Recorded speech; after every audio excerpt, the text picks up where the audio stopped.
Hello and welcome to 5 Minute Math. Today we are looking at the TEKS tool strip diagram. We are working with comparison with a problem related to TEKS 4.48 and we will solve it in 5 minutes or less. If you haven't done so already, please go ahead and take a moment to pause the video, work this problem out on your own, unpause it, and we will look at our answers together. So we have a hardware store. We've got a wooden board, it's 12 meters long, and then we cut a piece off that the customer buys, and then we want to know how many meters longer the original board was than the customer bought. All right, so this is going to be our biggest clue. How many meters longer? That is going to be our comparison. And that lets us know that we can solve it with a specific strip diagram and specific operation. Sometimes we will see comparison with how much more or how much taller. We've got longer here, we've got wider, something to where you are comparing one quantity with another quantity.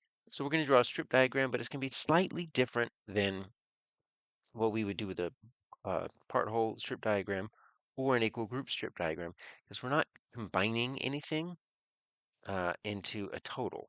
Okay, so we have two different quantities. So this right here is going to be a quantity.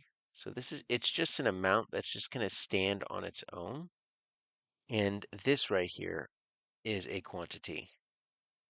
And we're not combining them into a whole. We're wanting to put them up end to end or side to side and see which one happens to be longer. So we're going to draw it like this. Typically, though you don't always have to do it, you always typically put the longest one on the top. And you draw a bar like this, and you can either put the amounts inside or outside. I prefer inside, so I'll put 12 meters. And then we've got the shorter one, and just, try to make it proportional if you can. Just kind of make it a guess. And there we go. I've got 7.85 meters. How much longer was the original board than the piece that the customer bought? So it's this missing gap right here. What does it take to get from that 7.85 up to 12? So if we want to, right, we could look at it like this, 7.85 plus the missing amount difference. That's going to equal up to 12.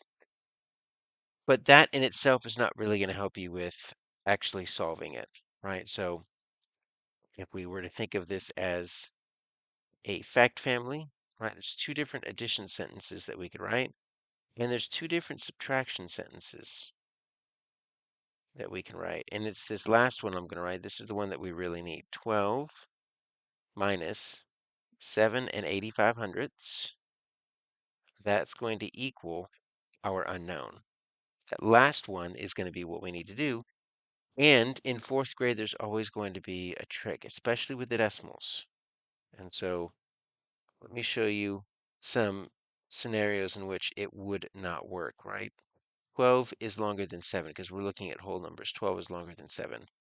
But I see some people maybe think of it like this. They just kind of line everything up like this, and they go like this. Well, obviously that doesn't work because the 12 is in the wrong place value.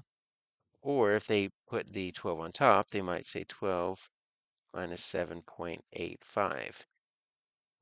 But that's weird, right? That's not going to work. What we need to do is we need to make sure that we have everything lined up according to the decimal. Obviously, the 7.85, the 7 and 85 hundredths has the decimal point.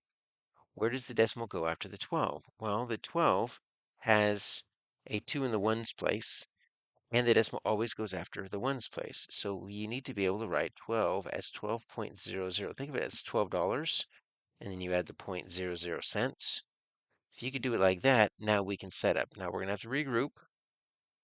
We have nothing on the hundredths, nothing on the tenths, so I'm going to take away a 1, leaving 1, and now I've got 10 tenths. I'm going to take away a tenth, leaving 9. Now I've got 10 hundredths.